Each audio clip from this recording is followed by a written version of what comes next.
حضرت موسیٰ کے چچا کا بیٹا تھا قارون. حضرت موسیٰ کی دعا سے دولت ملی. اتنا دولت مند ہو گیا کہ خزانوں کی چابیاں 4 اونٹ اٹھایا کرتے. حضرت موسیٰ نے کہا کہ 1000واں حصہ زکوٰۃ فرض ہوئی ہے. کتنا حصہ؟ 40واں نہیں، 1000واں حصہ زکوٰۃ دے. کہنے لگا دیتا ہوں. گھر جا کے حساب کیا تو پریشان ہو گئے. اتنے پیسے دینے پڑیں گے. پریشان جب آتے ہیں تب نہیں پریشان ہوتے. اتنے آ گئے میرے پاس، دینے پڑے تو کہنے لگا ہو اتنے پیسے. حضرت موسیٰ نے کہا دے. تو کہنے لگا جناب موسیٰ ویسے مہنگا نہیں پڑا آپ نے رکھا خرچہ. آپ فرمانے لگے میرا حکم نہیں، حکم میرے 40واں نہیں تھا. کون سا حصہ تھا بولیے؟ مسلمانوں کا کتنا ہے؟ سارے صحیح دیتے ہیں زکوٰۃ؟ کہتے میں تھوڑی تھوڑی دیتا رہتا ہوں. میں سال میں نے تھوڑی تھوڑی بانٹ دی ہے. کچھ ان کو دیا جو مجھے ووٹ دیں گے، کچھ ان کو دیا جو گاہے گاہے میرے گھر کا کوئی کام کر دیں گے.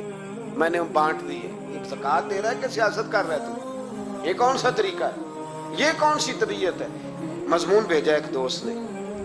ایک بچی بڑی مشکل سے میٹرک اس نے کیا ہے، تو کوئی امیر آدمی ان کے گھر میں پیسے دے گیا اس رمضان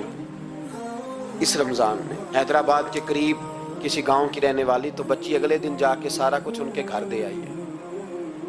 سارا کچھ دے آئی ہے. کیوں؟ کہ وہ بچی کہتی ہے میں یتیم ہوں. میں 1.5 سال کی تھی اور میرا بھائی ابھی پیدا نہیں ہوا تھا جب میرا والد فوت ہو گیا. تو میرے چچا نے دھکے دے کے نکال دیا.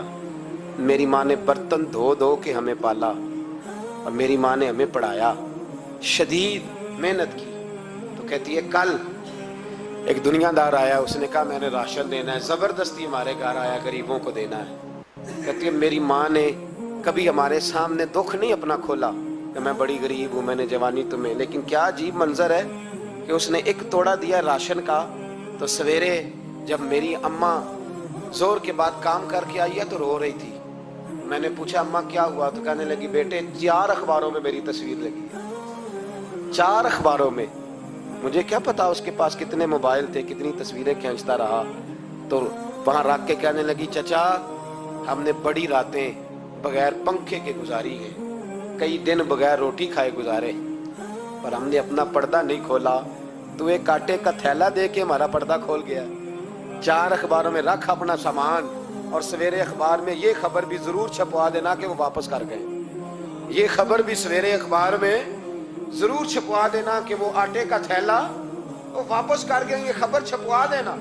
پھر وہ بچی اپنی ماں کی عزت کے لیے گئی اور جا کے پریس کلب میں اس نے 4 اخباروں کو کہا کہ میں آٹا واپس کر رہی ہوں. اب تمہاری ذمہ داری ہے کہ تم لوگوں کو بتاؤ کہ وہ تھیلا آٹے کا. شرم نہیں آتی؟ میں اجتماعی شادیوں کی مخالفت کرتا رہتا ہوں. دل کرتا ہے تمہارا کہ تمہاری بیٹی اور تمہارا داماد بٹھایا جائے اسٹیج پہ اور کہا جائے خیرات میں اس کی شادی ہو رہی ہے، اخباروں پہ تصویر آئے. کسی غریب کی بچی کی شادی کر دیا تو بورڈ لگوا دیا 30 اجتماعی شادیاں. وہ تماشا ہے؟ غریبوں کی بیٹیاں تماشا بنانے کے لیے ہیں. اگر کسی غریب کی بچی کی خدمت کر دیا تو اس طرح کر جس طرح حسین کے بیٹے امام زین العابدین کیا کرتے. حضرت موسیٰ کلیم اللہ علیہ السلام کا زمانہ مبارکہ تھا. قحط پڑ گیا، بارش نہیں ہوتی. ہم لوگ نا اب تو خیر ہمارے پاکستان میں تو ٹیبل ٹاک ہوتی ہے، ٹاک شو ہوتے ہیں. ہمارے ہاں تو پتہ کیا جاتا ہے کہ بارش ہو کیوں نہیں رہی. پھر اس پہ یہ ہوتا ہے کہ دھواں بڑا چڑھ گیا ہے، حالات بڑے خراب ہیں، فلاں ایسے ہو گیا قحط کا. ہم تو اسباب تلاش کرتے رہتے ہیں نا جی. فوق بہت زیادہ ہے، فلاں چیز ایسے ہے، فلاں چیز ایسے. ہم تو یہ تلاش کرتے رہتے ہیں. وہ لوگ یوں نہیں کرتے تھے، وہ سیدھے جا کے مسلوں پہ بیٹھتے تھے. اس لیے کہ وہ کہتے تھے جب رب چاہتا ہے تو پھر کوئی چیز کسی چیز کو روک سکتی. وہ سیدھے مسلے پہ بیٹھتے. اعلیٰ حضرت فاضل بریلوی رحمۃ اللہ علیہ کے پاس ایک مولانا محمد حسین آئے. وہ فلکیات کے بڑے ماہر تھے. تو اعلیٰ حضرت نے فرمایا ذرا ستاروں کا حساب لگا کے دکھاؤ بارش کب ہوگی. کہنے لگا پورا مہینہ تو نہیں ہوگی. تو اعلیٰ حضرت رحمۃ اللہ علیہ فرمانے لگے کہو کہ میرا علم کہتا ہے مہینہ نہیں ہوگی، اللہ چاہے تو ابھی ہو سکتی ہے. کہنے لگا جی وہ تو ٹھیک ہے پر میرا علم. وہ جیسے روز لوگوں نے پیر نیٹو حسین شاہ صاحب نہیں کھولے ہوتے کہ بارش کب آئے گی، اور اس کی طرف نہ دیکھ، مسلے پہ بیٹھ، مہربانی کر مسلے پہ بیٹھ، اللہ کی بارگاہ میں حاضر ہو، اسے معافی مانگ، اسے منا تاکہ وہ رحمت کی بارش. کہنے لگا جی میرا علم کہتا ہے. تو اعلیٰ حضرت فرمانے لگے پھر وہی بات, تو کہے اللہ چاہے تو بارش ابھی, لیکن یہ جو اڑ گئے ہیں نا بیچارے, یہ اڑ ہی گئے ہیں, یہ جہاں الجھ گئے ہیں وہاں یہ لوگ الجھ گئے. اللہ ہمیں الجھنے سے محفوظ فرمائے.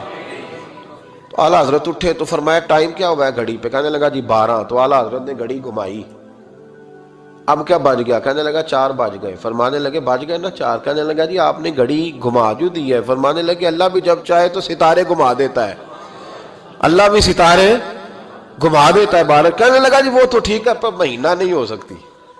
اڑا ہوا بندہ اس کا کوئی علاج ہے جو اڑ جو جائے, اس کے لیے قرآن کہتا ہے وَإِذَا خَاطَبَهُمُ الْجَاهِلُونَ قَالُوا سَلَامًا.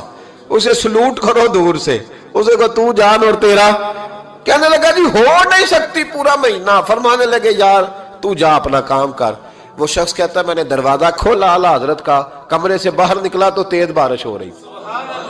واپس آیا تو میں نے کہا احمد رضا یہ عقیدہ کہاں سے لیا ہے؟ فرمایا دروازہ مصطفیٰ سے لیا ہے صلی اللہ علیہ وسلم. تو یاد رکھیں کہ اللہ کو منانا چاہیے, استغفار کرنا چاہیے, اس کی برکات. حضرت موسیٰ ساری قوم کو لے کے نکل گئے. آؤ بھائی میدان میں اللہ کی بارگاہ میں استغفار کریں اور بارش کا سوال کریں, بارش مانگے. جب باہر نکلے دیر تک دعائیں ہوتی رہیں تو حضرت موسیٰ علیہ السلام کو رب کریم نے وحی فرمائی کہ موسیٰ آپ کی قوم میں نے ایک شخص ہے جس کو 40 سال ہو گئے نافرمانی کرتے, اس نے رب سے صلح نہیں کی. کتنے لوگ ہیں؟ ایک. اور 40 سال سے وہ نافرمان ہے, اس کو مجمع سے نکال دو بارش ہو جائے گی. اگر ایک گناہگار کی وجہ سے بارش رک جاتی ہے اور جہاں دروازے کھلے ہوئے ہوں, جہاں تنہائیاں خوفناک ہوں, اور جہاں تباہی اتری ہوئی ہو, اور جہاں لوگ کروڑوں روپیہ مال ہڑپ کر گئے ہوں, اور جہاں علماء کو ہاتھ کڑیاں لگا کے ٹھنڈی زمینوں پہ لٹا دیا جائے اور قوم کہہ رہی ہو اچھا ہوا اچھا ہوا, اور لوگ پھبتیاں اڑا رہے ہوں, مذاق کر رہے ہوں, تو پھر اس قوم پہ کس طرح کر کے فضل الہی. اور یہ مولوی کا معاملہ نہیں, یہ تو ممبر رسول کا معاملہ ہے. میرے مصطفیٰ نے یہ نہیں کہا پیر میرا وارث ہے, حضور نے فرمایا عالم میرے دین کے وارث ہے. ہاں حضور نے فرمایا جس نے عالم کے چہرے کا دیدار کیا سمجھے میں نے اپنے نبی کی زیارت کی ہے. لیکن یہاں تو خیر یہ عنوان نہیں, ورنہ میں اس پر جاتا. ہائے, تو کہا ایک بندہ ہے 40 سال سے اللہ کی نافرمانی کر رہا ہے, وہ اگر نکل جائے تو بارش ہو جائے گی. حضرت موسیٰ نے اعلان کر دیا بھی ایک شخص ہے, وہ اگر نکل جائے تو بارش ہو جائے گی. پتہ تو ہوتا ہے نا سب کو, مجھے بھی پتہ ہے کہ میں اندر سے کیسا ہوں, اور آپ کو بھی خبر تو ہوتی ہے نا جی. جب بات ہو رہی ہوتی ہے تو پھر پتہ تو چلتا ہے نا کہ بات کہاں جا کے سیٹ ہو رہی ہے, پتہ چلتا ہے نا. اسے بھی چل گیا پتہ, اب اندر ہی اندر رونے لگا. اور دیکھو امام رازی اور امام غزالی دونوں نے لکھا ہے کہ اس درد سے رویا, اس درد سے کہ ادھر والے کو بھی پتہ نہ چل جائے, مجمع کے اندر کھڑا ہے اور ادھر والے کو بھی استغفار, دیکھو ادھر والے کو پتہ نہ چل جائے اور ادھر والے کو بھی کہیں ہجوم میں غم میں بھی توہین نے ضبط غم نہ ہوئی. ہم اس احتیاط سے روئے کہ آنکھ نم نہ ہوئی, ہجوم میں غم میں بھی توہین نے ضبط غم نہ ہوئی. ہم اس احتیاط سے روئے کہ آنکھ نم نہ ہوئی, روئے بھی پر کسی کو آنسو نہیں دیکھنے دیے. اب اس درد سے کہتا ہے اللہ تو تو معاف کرنے والا ہے نا, تو تو معاف کرتا ہے, پردہ پوشی کرتا ہے, اور مالک اگر لوگوں کو پتہ چل گیا تو میرے تو بچوں کا بھی جینا حرام کر دے گا.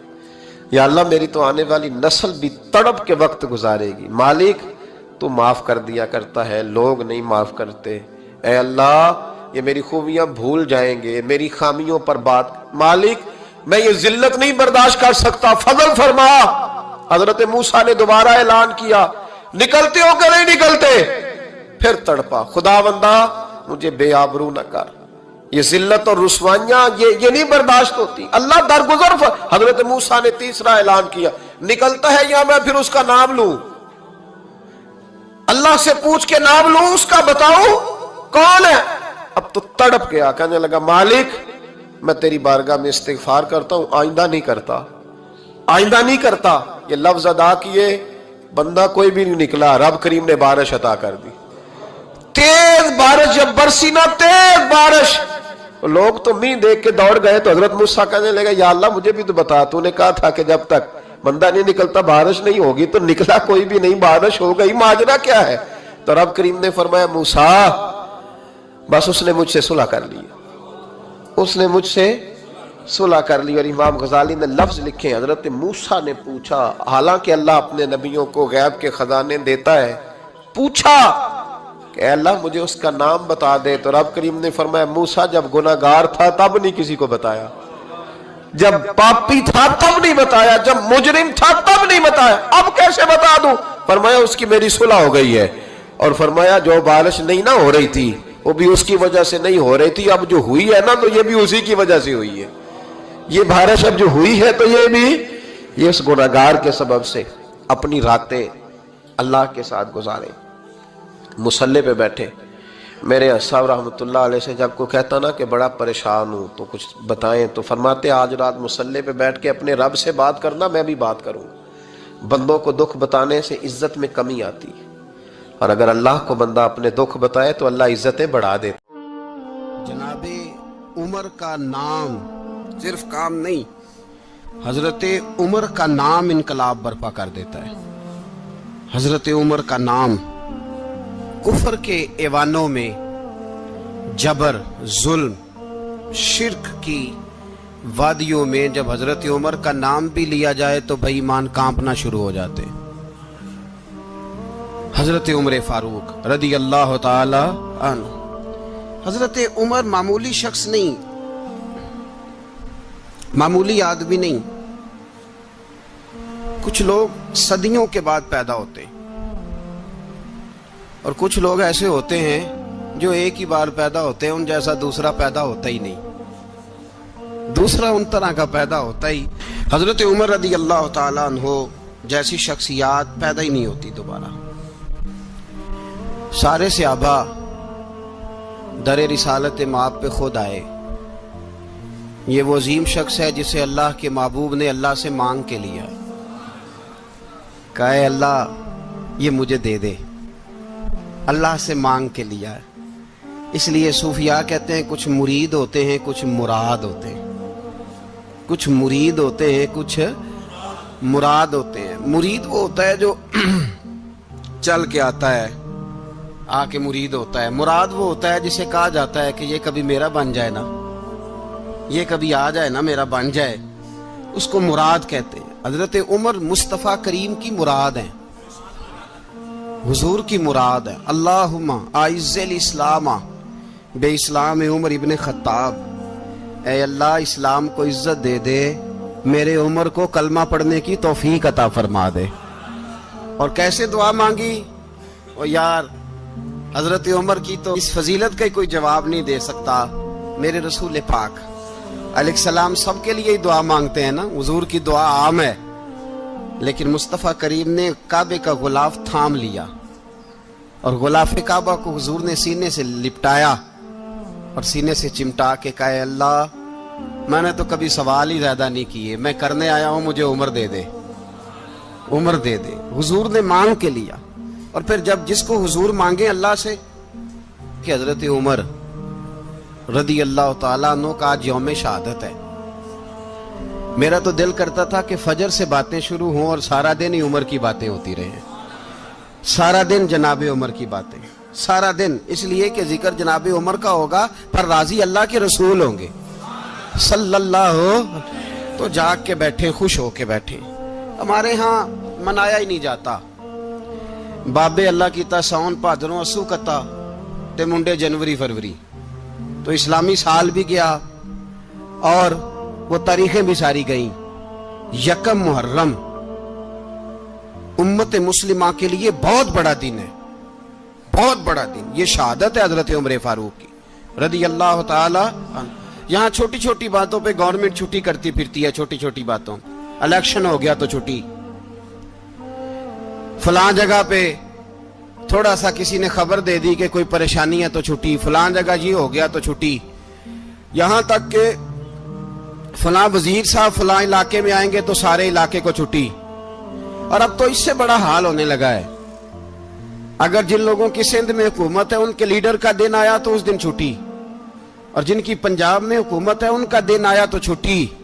ہمارا مطالبہ ہے حکومت پاکستان سے, اگر سر اٹھا کے جینا چاہتے ہو تو یکم محرم کو چھٹی کیا کرو. اگر سر اٹھا کے جینا چاہتے ہو تو یکم محرم کو چھٹی کرو جناب عمر کے دن, اور ملت کے جوانوں کو بتاؤ کہ اگر عزت کی زندگی جینا چاہتے ہو تو اس طرح جیو جس طرح فاروق اعظم جی کے گئے. عزت اور وقار کی زندگی, جمہوریت حضرت عمر سے سیکھنی پڑے گی. حکومت کرنے کے طریقے حضرت عمر سے. رعایا کو سیکھنا پڑے گا کہ امیر کس طرح بنایا جاتا ہے اور امیر کس طرح کے ہوتے ہیں. یہاں لوگ ہمیں یورپ کی مثالیں دیتے ہیں, لوگ یہاں ہمیں آ کر کے امریکہ کی مثالیں, انہیں کیا پتا حکومت کیا ہوتی ہے. وہ کہتے ہیں جی وہ سائیکل پہ جاتا ہے ان کا حکمران. میں نے کہا وہ سائیکل پہ جاتا ہے؟ میرے عمر فاروق مدینے سے مکے گئے تھے تو پیدل ہی حج کرنے چلے گئے, پیدل ہی. اور جناب عمر فاروق رضی اللہ تعالیٰ عنہ عید کی نماز پڑھانے گئے. عید کی نماز عمر خطبہ عید دینے گئے. اور اس زمانے میں کون سا غریب ہے جو ننگے پاؤں جاتا ہو؟ کون سا غریب ہے جو مسجد ننگے پاؤں جاتا ہو؟ لوگوں نے تو 3 قسم کی چپلیں رکھی ہوئی ہیں. ایک مسجد جانے کی علیحدہ ہے, گھر پہننے کی علیحدہ ہے, شادی بیاہ پہ جانے کی چپل علیحدہ ہے. حضرت عمر فاروق رضی اللہ تعالیٰ عنہ نکلے عید کا خطبہ دینے کے لیے تو بیوی سے کہنے لگے جوتا. اس نے کہا صاحب اتنی دفعہ ٹوٹا ہے اب گانٹھا نہیں جا سکتا, اتنی دفعہ ٹوٹا ہے کہ اب دوبارہ پیمند نہیں لگ سکتے. تو حضرت عمر کہنے لگے چل کوئی حرج نہیں, بغیر جوتے کے ننگے پیر ہی چلتے ہیں, کوئی حرج نہیں. تو کہنے لگے لوگ کیا کہیں گے؟ فرمایا چپ کر. لوگ جس دن عمر نے یہ دیکھ لیا نا لوگ اس کے بارے میں کیا کہتے ہیں, اس دن عمر نہیں رہے گا. تو کہا پھر آپ کا نظریہ کیا ہے؟ فرمایا میرا نظریہ یہ ہے کہ رب رسول میرے بارے میں کیا کہتے ہیں. لوگوں کا کیا ہے؟ لوگ کل کسی کے بارے میں کچھ کہتے ہیں اور پرسوں کچھ کہتے ہیں. میرا نظریہ یہ ہے کہ رب رسول میرے بارے میں ننگے پیر عمر جا رہے ہیں. کون جی؟ میں بڑا ماڑا. اچھا جناب کیا غربت ہے؟ 10 قسم کے جوڑے لٹکے ہوئے ہیں کمرے میں اور پہننے کی فرصت نہیں. سویرے کیا پہننا ہے, شام کیا پہننا ہے, 15 سوٹ کٹھے استری ہو کے لانڈری والا بھیج رہا ہے, اور تو غریب ہے. تو بہت بڑا غریب ہے. اس لیے کہ غربت پیسوں کی وجہ سے نہیں ہوتی, غربت تو دل کی ہوتی ہے. تو واقعی بڑا غریب ہے اور تو غریب ہی رہے گا. امیر تو عمر فاروق تھے جو ننگے پاؤں چلے گئے عید کی نماز پڑھانے. تو رستے میں جو ملا کہنے لگا عمر جوتا تو پہن لو. فرمایا تمہیں عمر کا جوتا نہ پہننے کا نقص تو نظر آیا ہے, کوئی حرج نہیں. اگر عمر کو کبھی بتانا ہوا تو وہ والا نقص بتانا جو عمر کی سیرت میں پیدا ہو, کردار میں پیدا ہو, وہ والا نقص بتانا. یہ چھوڑو جوتے آتے جاتے رہتے, ننگے پاؤں گئے, پاؤں دھوئے, نماز پڑھائی, لوٹ آئے. او بھائی یہاں تو ہمارا بناؤ سنگار اترنا, جتنی توجہ کپڑوں کی طرف ہے اتنی توجہ کبھی ہماری علم کی طرف ہوتی نا, جتنا ذوق شوق ہمارا بناؤ سنگار کی جانب ہے, اتنا بناؤ سنگار کبھی ہمارا اخلاقیات کی جانب ہوتا تو معاملات بڑی حد تک سنورے ہوئے ہوتے. حضرت سیدنا فاروق اعظم رضی اللہ تعالی اپنی زندگی کو ترتیب دیا. ایک دن بھی خلافت نہیں مانگی اللہ سے. حضرت عوف بن مالک اشجعی ایک صحابی ہیں. حضرت عوف بن مالک رضی اللہ تعالیٰ عنہ فرماتے ہیں کہ جناب ابو بکر صدیق کا زمانہ تھا تو میں نے خواب دیکھا. میں نے خواب میں جناب عمر کو دیکھا اور میں نے دیکھا کہ کوئی کہنے والا کہہ رہا ہے کہ عمر وہ ہے کہ اللہ کے رستے میں کوئی اسے جتنا مرضی برا بھلا کہے یہ پرواہ نہیں کرتا. کس کے رستے میں؟ بولے سارے. اس کا مطلب ہے اللہ کے رستے میں لوگ برا بھلا بھی. قرآن مجید نے کہا وَلَا يَخَافُونَ لَوْمَةَ لَائِمٍ. کچھ لوگ ایسے ہیں جو برا بھلا کہنے والوں کی پرواہ نہیں کرتے. آپ یقین کریں اگر پرواہ شروع ہو جائے نا تو دین کا کام ختم ہو جائے. نہ کوئی تقریر کرے, نہ کوئی تدریس کرے, نہ کوئی پیری مریدی کرے, ختم ہو جائے اگر باتوں کی پرواہ ہو. لیکن وہ پرواہ. حضرت عوف بن مالک اشجعی کہتے ہیں میں نے خواب میں دیکھا کہ عمر وہ ہے جو کسی کی پرواہ, اور دوسری بات میں نے یہ دیکھی کہ عمر خلیفہ بنے گا, اور تیسری بات میں نے خواب میں یہ دیکھی کہ عمر شہید بھی کیا جائے گا, عمر شہید بھی ہوگا. یہ میں نے 3 باتیں خواب میں دیکھی. فرماتے ہیں میں نے آ کے خواب حضرت ابو بکر صدیق کو سنائی, وہ خلیفہ تھے. وہ کہنے لگے ٹھہر جا, میں عمر کو بلاتا ہوں, اس کے سامنے دوبارہ سنانا. اس کے سامنے فرماتے میں نے بلایا حضرت عمر فاروق کو، آ کے بیٹھے، خواب شروع ہوا کہ ایک بات تو میں نے یہ دیکھی کہ آپ ملامت کرنے والے کی پرواہ نہیں کرتے، دوسرا آپ خلیفہ بنے گے۔ جناب عمر کہنے لگے چپ کر، ابو بکر کے سامنے ہی کہہ رہا ہے، چپ کر، خلیفہ کے سامنے ہی کہہ رہا ہے۔ تو حضرت ابو بکر صدیق کہنے لگے عمر اسے کہنے دو، مجھے لگتا ہے رب کی رضا یہی ہے کہ میرے بعد اگر مصطفیٰ کا منبر ملے تو عمر کو ملے، اسے کہنے دو، کہنے دو۔ یار یہاں تو لوگ ڈینگے مارتے ہیں، یہاں تو لوگ دعوے کرتے ہیں میرے سامنے فلانے کو بھی بٹھاؤ، فلانے کو بھی بٹھاؤ، اس کو کیا پتا، اس کو کیا پتا، یہ تو بڑکے مارنے کا دور ہے۔ حضرت عمر رضی اللہ تعالیٰ عنہ کو تیسری بات کہی، حضرت عوف بن مالک نے کہا آپ شہید کیے جائیں گے، میں نے خواب دیکھی ہے۔ نیک لوگوں کے خواب بڑی حد تک سچے ہوتے ہیں، کہا میں نے خواب دیکھی ہے۔ تو حضرت عمر کہنے لگے شہید تو دلیر لوگ ہوتے ہیں، شہید تو دلیر، جسے سارا زمانہ دلیر کہہ رہا ہے وہ اپنے بارے میں کیا کہہ رہا ہے، کہتے ہیں شہید تو دلیر، میں تو کاہل سا آدمی ہوں، سست آدمی ہوں، میں تو اتنا کام ہی نہیں کرتا، تو یہ خواب تو نے جو ٹھیک ہے دیکھا ہے نا پھر سے دیکھنا۔ تو ابو بکر صدیق فرمانے لگے عاجزی نہ کر، انکساری نہ کر، تو جو کہہ رہا ہے ٹھیک کہہ رہا ہے، لیکن مجھے سن کے شکر بھی ہوا ہے اور افسوس بھی ہوا ہے۔ افسوس اس بات کا کہ تیرے جیسا بطل عظیم چلا جائے گا، اور شکر اس بات کا کہ رب تجھے زندگی بھی اعزاز والی دے گا، اور شہادت کی موت دے کے اللہ تجھے موت بھی عزت والی عطا فرمائے گا۔ اللہ موت بھی تجھے عزت والی دے گا، تجھے کاہلوں جیسی موت اللہ۔ حضرت فاروق اعظم رضی اللہ، او بھائی یہاں تو اس زمانے کا سب سے بڑا مسئلہ پروٹوکول ہے۔ لوگوں پتہ ہوتا ہے کامل پیر ہے، کامل مرشد ہے، لوگ نہیں جاتے۔ میں کسی کا مرید ہو جاؤں، میرا پروٹوکول کدھر گیا؟ پتہ ہوتا ہے یہ کامل استاد ہے، میں اس کے پاس بیٹھوں گا تو میری تربیت کرے گا، لیکن لوگ شاگرد نہیں بنتے، میں کدھر گئی؟ یہ جو پروٹوکول کی مصیبت ہے نا، اس نے بڑے بڑے لوگ زیرو کر دیے، بڑے بڑے لوگ۔ اور یہ مت سمجھے کہ آپ کا وزیر اعظم پروٹوکول لیتا ہے یا آپ کا صدر پروٹوکول، وزراء، ایسی کوئی بات نہیں۔ ہم چھوٹے طبقے سے لے کر بڑے سارے پروٹوکول کے قائل ہیں۔ ہمارا تو داماد بھی کہتا ہے کہ مجھے پوچھا نہیں میں تمہارے گھر کیوں آؤں۔ ہمارا تو بھائی ہر شخص اعلان کرتا ہے پروٹوکول کا، فلانے نے عزت نہیں دی تو واپس آ جاؤ، فلانے نے سلوٹ نہیں کیا تو واپس آ جاؤ۔ لوگ جہاں سلوٹ کرنا چاہیے وہاں بھی سلوٹ کرانے کے قائل ہیں۔ پر حضرت عمر رضی اللہ تعالی، حضرت عمر کی سادگی اور پھر جناب عمر کی عاجزی، جب انسان اپنے اوپر سوار کر لیتا ہے نا، سوار کر لیتا ہے، میں بدکار پرانا خادم، کسے در ملی نٹ ہوئی، تے واصف یار نے نظر جو کیتی تے واصف ہی۔ میں اکثر سوچتا ہوں حضور نے جہاں بھی کہا نا، فرمایا میرے بعد نبی ہوتے تو خطاب کے بیٹے عمر ہوتے۔ حضور نے فرمایا عمر جس رستے سے جاتا ہے شیطان وہ رستہ بدل جاتا ہے۔ نبی پاک صلی اللہ علیہ وسلم نے فرمایا میرا عمر وہ ہے کہ اس کی زبان پر حق جاری ہے۔ حضور علیہ الصلوۃ نے فرمایا 950 سال حضرت جبریل میرے عمر کی شان بیان کریں تو ان کی عظمت ختم نہیں ہوتی۔ 950 سال جبریل عظمت بیان کرے تو ختم نہیں ہوتی۔ یہ بات ہے حضرت عمر کی، اور فرمایا عمر ابو بکر کی نیکیوں میں سے ایک نیکی ہے، یہ شان ہے اب عمر فاروق رضی اللہ تعالیٰ عنہ کی۔ حضور نے فرمایا میرے بعد نبی ہوتے تو عمر ہوتے، جس گلی سے عمر آئے شیطان رستہ بدل جائے۔ میرے عمر فاروق کی شان 950 سال بیان ہو تو ختم نہ ہو۔ عمر کی زبان پر اللہ حق بیان کرتا ہے، جو عمر کہتا ہے وہی رب کر دیتا ہے۔ حضور ساری زندگی فضیلتیں بیان کرتے رہے، عمر جواب میں کیا کہتے ہیں؟ کوئی بتائے نا کہ یہ والی حدیثیں کبھی عمر نے بھی روایت کی ہوں کہ حضور نے میرے بارے میں یہ کہا ہے۔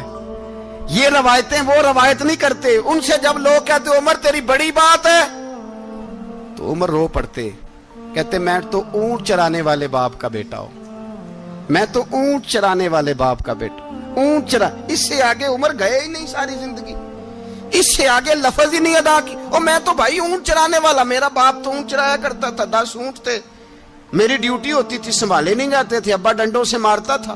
ساری زندگی عمر حج کرنے گئے، ایک خشک تنا کھجور کا عمر فاروق رضی اللہ تعالیٰ عنہ نے اس کو اپنے کلاوے میں لیا, رونے لگے.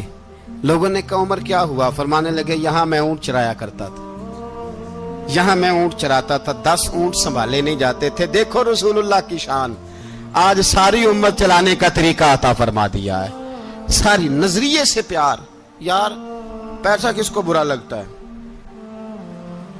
آپ جس آدمی کی 50 کروڑ کی پراپرٹی ہے اس کو پوچھیں سب سے غریب, آپ کو وہی نظر آئے گا. وہ کہے گا میں ٹائٹ ہوں, حالات بڑے. میں کئی بار پوچھے انہوں نے, میں کہتا ترجمہ بھی 10 چھڑوں کی, ہمیں تو سمجھ نہیں آتی. اور ٹائٹ حالات کون سے ہوتے ہیں جی؟ جس آدمی کا کروڑوں میں کاروبار ہے نا, اس کو آپ چھیڑے وہ رونے لگ جائے گا, رونے. تو کئی میں نے ایسے دیکھے ہیں کرائے کا مکان ہے, ان سے پوچھے صاحب کیا حال ہے, تو کہتے ہیں جتنی اللہ نے شان والی زندگی ہمیں عطا کی ہے کسی کو نہیں دی ہوئی. اس کا مطلب ہے خوشی بھی یہی ہے اور غم بھی یہی ہے. اندر سے خوشی ہے, اندر سے ہی. تو نے اگر راضی رہنا ہے تو ادھر سے رہنا ہے, ناراض رہنا ہے تو بس اپنے آپ کو خوش رکھے گا تو ہو جائے گا. سارے صحابہ مل کے آئے, کہنے لگے عمر فاروق سے کہنا ہے نبی پاک کے زمانے میں تو ظاہراً غربت تھی, ابو بکر کے دور میں بھی غربت تھی, اب تو بڑا مال ہے. عمر سے سفارش کرو کہ عمر نیا کرتا پہنا کرے. ملکوں کے سفیر آتے, عمر وہی پھٹی پرانی چادر اوڑھ کے اور وہی کئی جگہ پہ پیوند لگے سوٹ پہن کے سفیروں کے سامنے بیٹھ جاتا ہے. عمر کو مشورہ دو. طے ہو گئی بات. سب نے جب مشورہ دے لیا تو سارے کہنے لگے یہ بتاؤ شیر کی مونچھ کو ہاتھ کون لگائے گا؟ کہنا کس نے ہے؟ بندہ بھی تو ڈھونڈو نا. نے کہا جناب میرا یہ خیال ہے کہ مولا علی شیر خدا کہیں گے, کیونکہ جس شخص کی عمر کو سب سے زیادہ حیا کرتے دیکھا وہ شیر خدا مولا علی ہے رضی اللہ تعالی علی کہیں گے. اس لیے کہ جناب علی تو کئی دفعہ جب گفتگو کرتے تھے تو حضرت عمر چپ کر جاتے تھے اور فرماتے تھے علی نہ ہوتا تو میں ہلاک ہو جاتا. تو کہا علی سے کہو. جناب علی شیر خدا کو بلایا. کس کام کے لیے جی؟ اللہ اکبر. یہ ذرا اپنے اس دور پہ اس بات کو ذرا لاکا جناب ان سے کہیں کہ زیادہ نہیں, ایک کرتا نیا پہن لے. سفیر آتے ہیں, وزیر آتے ہیں تو ایک کرتا نیا پہن لے. حضرت علی کو بلایا. آپ فرمانے لگے کوئی اور بات ہوتی تو میں کہہ دیتا, یہ والی میں نہیں کہہ سکتا. کوئی اور ہوتی تو میں عمر کو کئی دفعہ کہہ دیتا ہوں, جلال میں بھی تو سن, یہ والی میں نہیں کہہ سکتا. میں تمہیں ایک مشورہ دیتا ہوں. کہا وہ کیا؟ کہنے لگے سیدہ عائشہ صدیقہ سے کہو, وہ مومنوں کی ماں ہیں, عمر ٹالے گا نہیں. اماں جی سے جا کے کہا اماں جی نیا کرتا عمر سے کہیں پہن لیں. وزیر آتے ہیں, بڑے بڑے لوگ, تو چلو کوئی عرض نہیں. اماں جی نے کہا اچھا کوئی بات نہیں میں بلا لیتی ہوں. جناب عائشہ نے پیغام بھیجا. جب خادم نے کہا نا مصطفیٰ کے گھر سے پیغام آیا ہے, تو 20 لوگ بیٹھے تھے. عمر کانپتے ہوئے اٹھے, کانپتے دوڑے. حضرت عائشہ پردے میں تھی تو فرماتی ہیں عمر اتحیات کی حالت میں بیٹھ گئے. کہا اماں جی دیر تو نہیں ہو گئی مجھے آنے میں؟ کہا نہیں ٹائم پہ آ گئے ہو. کس لیے بلایا تھا؟ کہا عمر دیکھو غربت کے معاملات اور ہوتے ہیں, جب اللہ آسانی دے تو کوئی چیز استعمال کرنا حرام نہیں ہوتی, اگر حرام ہے تو بتاؤ. کہا نہیں اماں جی حلال ہی ہے. تو فرمایا پھر اتنے سفیر آتے ہیں, مشیر آتے ہیں, اب تو مال غنیمت بڑا آتا ہے, ڈھیر لگ جاتے ہیں مسجد میں, تو چل ایک نیا کرتا تم بھی پہن لیا کرو. اور آپ نیا کرتا پہنو گے تو دھاک بیٹھے گی غیروں پر. تو صحابہ کا مشورہ ہے کہ آپ نیا لباس پہنے. اماں جی کہتی ہے میں نے حکم دیا تو عمر چپ کر گئے, گردن جھک گئی. تھوڑی دیر کے بعد سیدنا عمر فاروق نے سر اٹھایا تو داڑھی پہ آنسو گر رہے تھے, رو پڑے. کہنے لگے پاک محبوب کی پاک بیوی, جیسے حکم کرتی ہو میں حاضر ہوں, پر مجھے وہ والا لباس پہنانا جو میرے مصطفیٰ نے پسند فرمایا ہے. اگر یہ رنگ رسول پاک کا ہے تو میں حاضر ہوں, اور اگر نبی پاک کا نہیں تو پھر جیسے آپ حکم کریں. جناب عائشہ کہتے ہیں عمر روئے تو میں زیادہ روئی, میرا پلو بھیگ گیا آنسوؤں سے.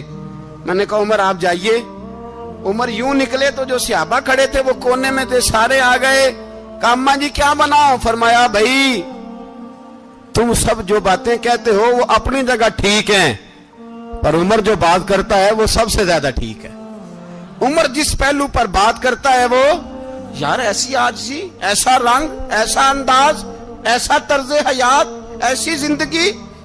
اولاد کے معاملے میں لوگ بزدل ہو جاتے ہیں، بزدل. پر حضرت عمر کا بیٹا مصر گیا، وہاں سے کمائی کر کے لایا، تجارت کرنے گیا، لاکھوں کا مال. کون سا باپ ہے دنیا میں جس کا بیٹا باہر سے پیسے لے کے آئے تو ابا تفصیل پوچھے کہ بیٹا کہاں سے کمائے، کہاں سے لایا، کتنے ملے، کیوں آئے؟ کون سا باپ تفصیل پوچھتا ہے؟ ابا تو کہتا ہے لا صحیح، اور تعریفیں کرتا ہے میرا بیٹا بڑی کمائی کرتا ہے. کبھی پوچھا ہے اس سے کہ ڈیوٹی صحیح دیتا ہے کہ نہیں؟ کبھی پوچھا ہے کہ تو ایمانداری کی روزی لاتا ہے کہ حرام کی کماتا ہے؟ یہ باپ کی ذمہ داری ہے، یہ اماں کی ذمہ داری ہے. پھر کہتا ہے بیماری کیسے آ گئی، پریشانی کیسے آ گئی؟ تو نے کبھی سوال کیا اپنی اولاد سے؟ حضرت عمر فاروق رضی اللہ تعالیٰ عنہ کا بیٹا مصر سے پیسے کما کے لایا تو جناب عمر نے بلایا، فرمایا بیٹے اتنی تو تیرے پاس راس ہی نہیں تھی، تھوڑے سے تو پیسے لے کے گیا تھا، اتنی کمائی کیسے ہو گئی؟ اتنے تو پیسے نہیں تھے صاحب، کہاں سے کمائی لائے؟ اس نے کہا ابا جی وہ جو میرے چچا ہے نا مصر کے گورنر، آپ کے دوست، انہوں نے میری مدد کی ہے. فرمایا جتنے لوگ گئے تھے سب کی ہے مدد اس نے؟ کہا نہیں صرف میری کی. فرمایا تیری کیوں کی؟ تیری کیوں کی؟ کہا حضور آپ کے دوست ہیں. فرمایا چپ کر، حضور انہوں نے مجھے اتنے پیسے دیے، میں نے کاروبار میں ڈالے تو نفع آیا تو میں ان کی رقم دے کے. فرمایا خاموش ہو جا، باقی جتنے لوگ گئے تھے سب کی مدد کی اس نے؟ کہا نہیں حضور صرف میری کی. فرمایا اس نے تیری مدد نہیں کی، اس نے خلیفہ کے بیٹے کی مدد کی، اس لیے کہ وہ خلیفہ کو اپنے حق میں نرم کر سکے. فرمایا آدھا مال تیرا ہے، آدھا مال غنیمت کا ہے، مال خزانہ کا ہے، مسلمانوں کا ہے. اس لیے کہ تو جو وہاں سے مال کما کے لایا ہے وہ اپنے باپ کے خلیفہ ہونے کی وجہ سے کما کے لایا ہے، لہذا رکھ ادھر.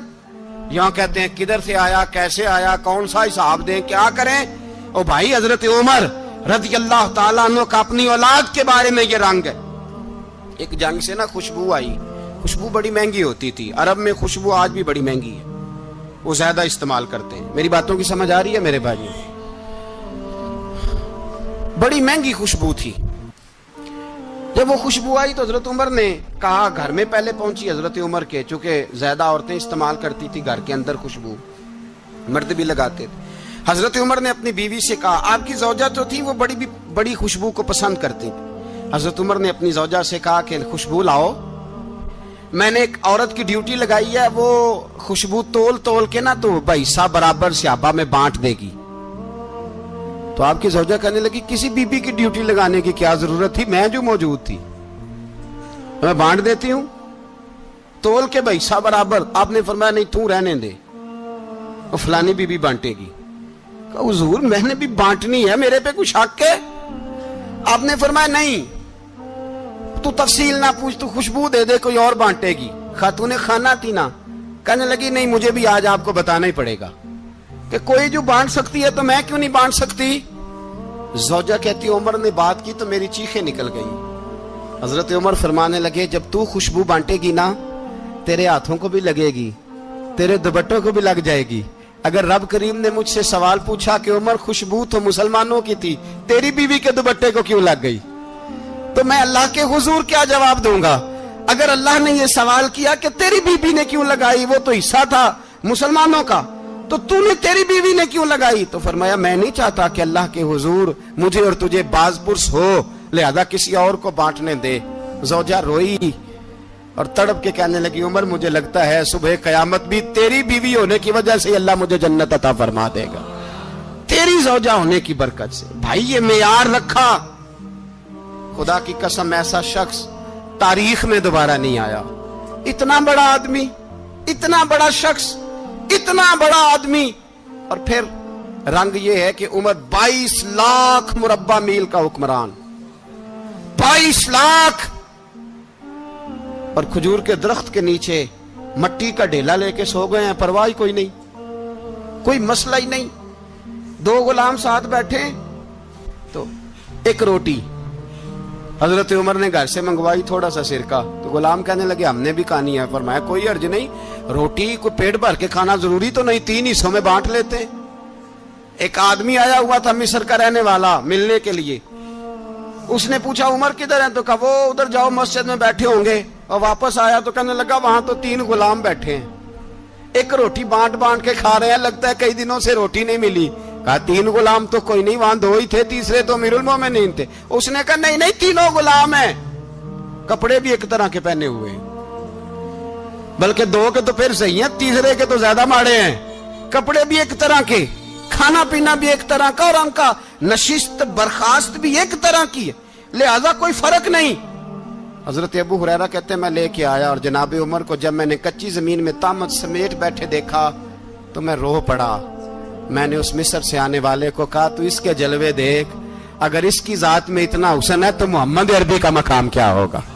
یہ مقام غور ہے, مقام غور.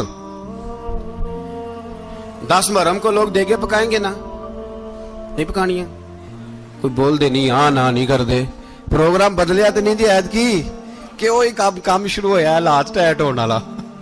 کیوں جی, پکنی ہے نا دیکھیں 10 محرم کو انشاءاللہ تعالی, ہم بھی پکائیں گے انشاءاللہ, یہاں بھی پروگرام ہوگا. تو 10 محرم کو جو دیگ پکنی ہے تو ایسا نہیں ہو سکتا کہ 1 محرم کو حضرت عمر کے نام کی بھی کوئی پک جائے.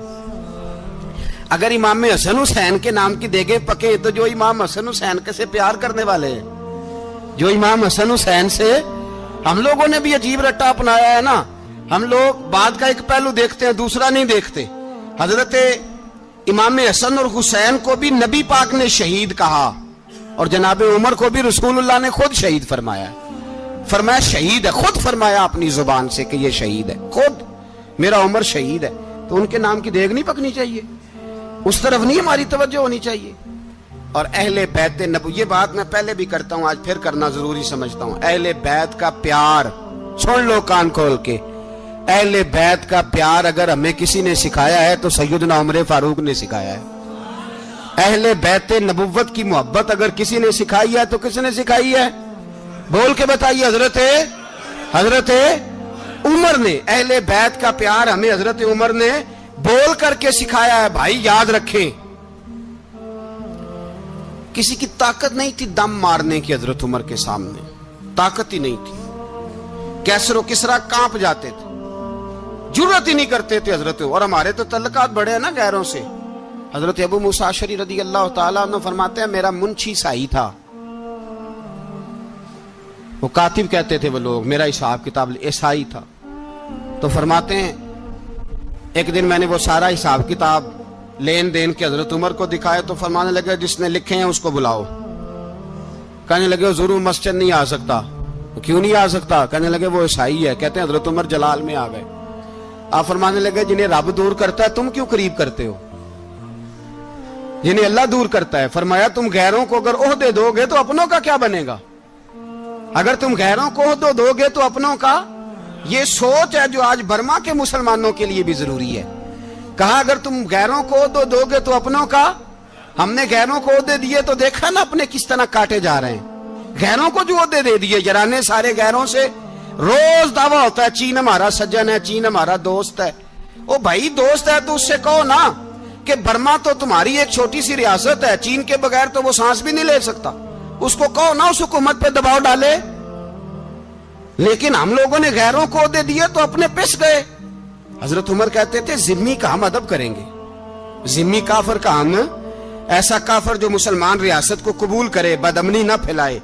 ایک آدمی کو آپ نے دیکھا آنکھوں سے نابینا ہے اور بھیک مانگ رہا ہے, تو حضرت عمر کو نظر آ گیا. فرمایا کون ہو؟ اس نے کہا میں یہودی ہوں. فرمایا بھیک کیوں مانگتے ہو؟ کہا جب تک تندرست تھا مسلمانوں کو جزیہ دیتا تھا, بوڑھا ہو گیا ہوں کیا کروں. حضرت عمر نے گھوڑے کی پشت پہ بٹھایا, کافر کو گھوڑے کی پشت پہ بٹھایا اور بٹھا کے مدینے لائے. حضرت علی شیر خدا وزیر خزانہ تھے. فرمایا علی اس کا وظیفہ جاری کرو. کہا یہ کون ہے؟ فرمایا یہ یہودی ہے لیکن یہ ہمیں جزیہ دیتا رہا, بوڑھا ہو گیا بیچارہ, بھیک مانگنے پہ مجبور ہے, ہماری حکومت کے اندر رہتا ہے, اس کا پورا وظیفہ جتنا خرچہ اتنا وظیفہ لگاؤ. حضرت علی کہتے ہیں میں وظیفہ لگا رہا تھا اور وہ میرے نبی کا کلمہ پڑھ رہا تھا, وہ رسول اللہ کا کلمہ پڑھ رہا تھا. یہ مزاج, یہ نہیں کہ کافر. حضرت عمر نے گورنروں کو خط لکھے تھے کہ زبردستی کسی کو مسلمان نہیں کرنا, جہاں ان کی عبادت گاہیں بنی ہو گرانی نہیں, کوئی مندر کوئی گرجا ضائع نہیں کرنا. اسلام سب کو جینے کا موقع دیتا ہے, پر بے ایمانو ظالموں بدذاتوں تمہیں یہ کہتا ہے کہ ہم تمہیں جینے کا موقع دیتے, تم بھی مسلمانوں کو جینے کا موقع دو. یہ جہاں بستے ہیں جہاں رہتے ہیں انہیں وہاں جینے کا موقع دو. انہیں بھی اللہ اکبر کہنے کا موقع دو, انہیں بھی قرآن پڑھنے کا موقع دو, انہیں بھی رسول اللہ پر درود پڑھنے کا موقع دو. ہمارے ملک میں عیسائی اپنی مرضی سے کھلے عام تبلیغ کرتے ہیں. یہاں تو چینل چلائے ہیں عیسائیوں نے. کسی مذہبی جماعت نے کبھی جلوس نکالا ہے کہ عیسائیوں کا چینل بند کرو؟ بولے نکلا ہے کہ نہیں نکلا؟ کتنے ظلم کی بات ہے. ہم جب غیر کو اتنا تحفظ دیتے ہیں, اتنا تحفظ دیتے ہیں. ہم نے دیکھا ہے, مجھے بیسیوں لوگوں نے عید پہ ٹیلی فون کیے کہ عیسائیوں کو قربانی کا گوشت دے لیں, مجبور ہیں جی, دروازے پہ آ گئے ہیں, ہمارے کام کاج کرتے ہیں. بیسیوں لوگ, عام آدمی کے دل میں ان کا اتنا جذبہ ہے. وہ مسائل کا بیان کرنا ایک علیحدہ بات, لیکن ہمارے دل کافر کے حق میں بھی نرم ہو جاتے ہیں. تم کس قدر زیادہ بے ایمان ہو اور کفر کس قدر زیادہ ذلیل ہو گیا ہے کہ مسلمان کے حق میں نرم ہوتا ہی نہیں. اور اس سے بڑے ذلیل وہ ہیں جو ان ذلیلوں کے سپورٹر ہیں. وہ کسی عرب ملک کے حکمران ہو یا کسی اور جگہ کے, وہ بڑے ذلیل ہیں جو ان ذلیلوں کے سپورٹر ہیں, جو برما کی بچیوں کے قتل پر اپنی حکومتیں چمکا رہے ہیں. انہیں شرم نہیں آتی. اس قدر مسلمان تڑپا ہے, لیکن ان بے غیرتوں کو ذرا ہوش نہیں آئی. اور یہ ان کے کماش, ان کے دلال جو ہر جگہ ان کی سپورٹ کر کے اپنی حکومتیں قائم کرتے ہیں, بے ایمانوں کو پتہ نہیں کہ کب ان پر اللہ کا عذاب اترے گا اور کس طرح ان کے پرخشے اڑیں گے. تمہیں اپنی ذلت اور رسوائی نظر نہیں آ رہی کہ زمین کس طرح تمہارے لیے تنگ ہو گئی ہے؟ اس سے زیادہ اور تمہاری رسوائی کیا ہوگی؟ ڈرو اللہ سے. اور یہ تو دنیا کا عذاب ہے. ان بطش ربک لشدید. میرا رب کہتا ہے قیامت تو قائم ہونے دے. جتنا سخت تیرے رب کی پکڑ ہے اتنی کسی دوسرے کی ہو سکتی. یاد رکھیں اور تھوڑا احتیاط کریں ہم سب لوگ بھی, جو ہم لوگ آدھی زبان بول کے بھی ان کی سپورٹ کرتے ہیں. اب شرم آنی چاہیے ہمیں ان حکومتوں کی سپورٹ کرتے جو مسلمانوں کی لاشوں کے اوپر حکومتیں قائم کرتے ہیں. شرم آنی چاہیے. بہرحال بات دور نکل جائے گی اور میں اپنے مضمون پہ رہتا ہوں. اہل بیت کا پیار اگر سکھایا ہے تو جناب عمر نے سکھایا ہے رضی اللہ تعالی عنہ. امام حسن ملنے, آپ یقین کریں میں جب اس واقعہ کو پڑھتا ہوں تو میرا دل جھوم جاتا ہے. میں کہتا ہوں یار ڈاڈا ہونا اپنی جگہ پہ, عشق ہونا اپنی جگہ پہ, انسان کا باوقار ہونا اپنی جگہ. جہاں کھڑے ہونا تھا وہاں یہ کھڑے ہوتے تھے اور جہاں جھکنا تھا وہاں یہ. ان لوگوں میں اقبال نے کہا تھا تیری نگاہ ناز سے دونوں مراد پا گئے, عقلے کی یاب و جستجو, عشق حضور و اضطراب. جہاں اگر آیا ہے سامنے کیسر و کسرا تو عمر جیسا دلیر کوئی نہیں. اگر سامنے آیا ایران کا بادشاہ تو عمر جیسا تگڑا کوئی نہیں. اگر آیا ہے سامنے غسان کا بادشاہ تو عمر جیسا عادل کوئی نہیں. لیکن اگر علی کا بیٹا آیا ہے, اگر فاطمہ کے لال پارے آئے ہیں تو پھر فاروق اعظم سے جیسا محب کوئی نہیں, پھر ان سے جیسا پیار کرنے والا کوئی نہیں. اندر بیٹھے ہیں جناب عمر, اندر تنہائی میں کچھ وزیروں سے گفتگو ہو رہی ہے, میٹنگیں جاری ہیں. آپ کے بیٹے ملنے آئے جناب عبداللہ ابن عمر. ابا جی ملنا ہے. بات ٹھہرو, بات کر رہا ہوں, کوئی نہ اندر آئے. صاحبزادہ باہر کھڑا ہے. تھوڑی دیر گزری تو امام حسن بھی آ گئے. کون آئے؟ آپ کو جو ملے گا امام صاحب کا نام لینے سے, وہ سردار ہیں جنتیوں. کون آئے؟ سارے بولیے امام حسن. تیری نسل پاک میں ہے بچہ بچہ نور کا, تو ہے نے نور تیرا سب گھرانہ. امام حسن آئے تو حضرت عبداللہ ابن عمر کو دروازے پہ کھڑے دیکھا. کہا امیر المومنین کہاں ہیں؟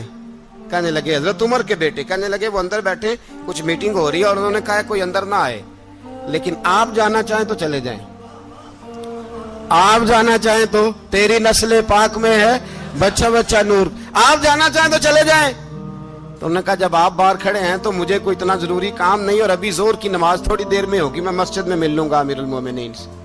یہ بات کہہ کہ امام حسن چلے گئے. یار اتنی بڑی بات نہیں تھی, اتنی بڑی بات نہیں تھی. وہ میرے استادوں کا بیٹا بھی آئے تو کہا ٹھیک ہے جی وہ سوئے ہوئے ہیں, کوئی غرض نہیں یار میں ٹھہر کے آ جاؤں گا. کوئی بڑی بات نہیں تھی, دیکھا جائے تو بڑی بات نہیں تھی, پر بات بہت بڑی تھی اس لیے کہ یہ خالی حسن نہیں, یہ حسن ابن علی ہے, یہ حضرت فاطمہ کے لخت جگر. حضرت عمر باہر نکلے. عبداللہ ابن عمر سے پوچھا کوئی آیا تو نہیں؟ تو کہا حضور امام حسن آئے تھے. تو کہا پھر شہزادے کو اندر کیوں نہیں بھیجا؟ کہا میں نے کہا تھا. وہ کہنے لگے اگر امیر المومنین مصروف ہیں تو میں ظہر میں مل لوں گا. حضرت عمر رونے لگے. فرمایا بیٹے تو نے اچھا نہیں کیا,